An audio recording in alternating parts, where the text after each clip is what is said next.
Welcome to the deep dive. Today we're looking at Hinduism in Trinidad and Tobago. Quite a journey, right? From ancient India all the way to the Caribbean.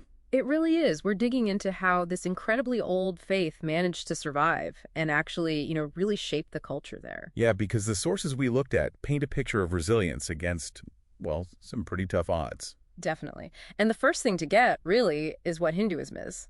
Adherents often call it Sanatana Dharma, the eternal path. Right, not quite a single religion in the way many might think of it. Exactly. It's more like a family of traditions that grew together over millennia, loads of diversity built right in, and that flexibility was absolutely key later on. Key for survival when things got rough.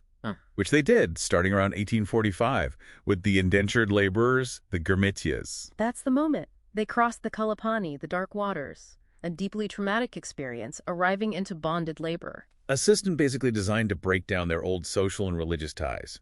So the big question is, how did Hinduism, stripped of its usual structures, even hold on? Well, first, we got to clear up a common misconception. You often hear about, 33 crore Hindu gods. Yeah, millions and millions. So that actually comes from a translation hiccup way back, the original Sanskrit term, Trayastram Sadi Koti. Okay. The word Koti in that Vedic context didn't mean core or 10 million. It meant types or classes. So 33 types of divine forces, not 330 million individual gods? Precisely. 33 categories, all seen as different facets, different manifestations of the one ultimate reality, Brahman. That underlying unity was philosophically quite strong. Okay, so that foundational idea was there. But how did they protect it day to day when the colonial system was actively undermining them? You mentioned institutions being stripped away. Oh, it was systematic. For 100 years, think about that, 1845 to 1945, Hindu marriages just weren't legally recognized. Wow, a century. That creates huge problems for families, inheritance, everything. Massive instability. And on top of that, zero state funding for Hindu schools.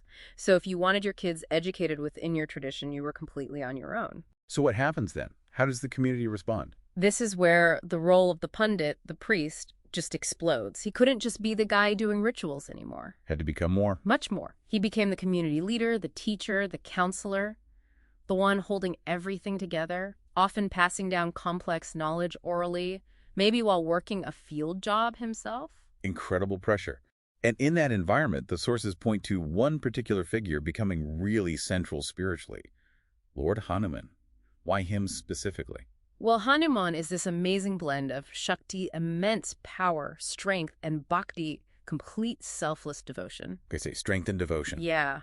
And think about the indentured laborers. Facing brutal conditions, exploitation, Hanuman's story, leaping across the ocean, lifting a whole mountain to save someone. It's a story of overcoming impossible odds. Exactly. It gave them a powerful symbol, a way to frame their own struggles and find spiritual resilience, hope even. That refusal to give in sometimes led to really visible acts of defiance, didn't it? Like the story of Sudas Sadhu. Oh, the temple in the sea.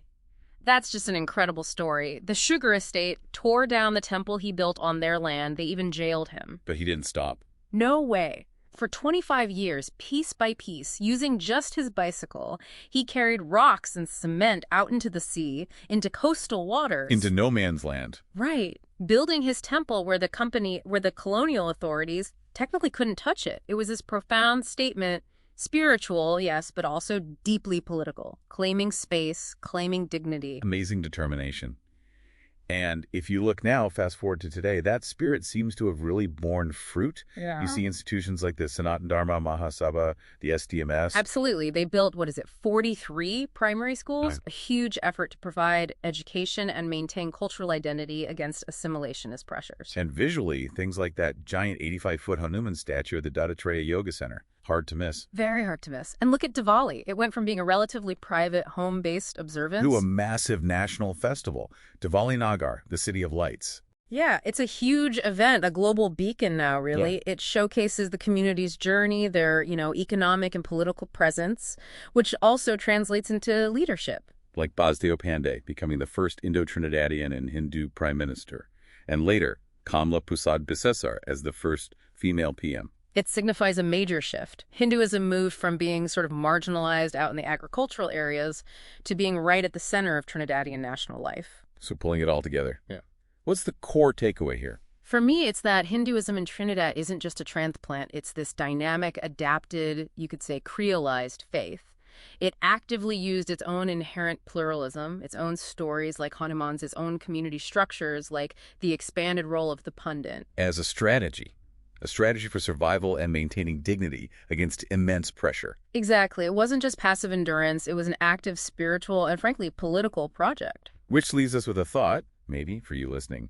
This faith survived, it adapted, it became uniquely Trinidadian. So the question is, what does the ongoing evolution of this syncretic, resilient form of Hinduism mean for the future? How will it continue to shape identity, not just for Indo-Trinidadians, but for the entire nation, and maybe even the wider Caribbean? Something to think about.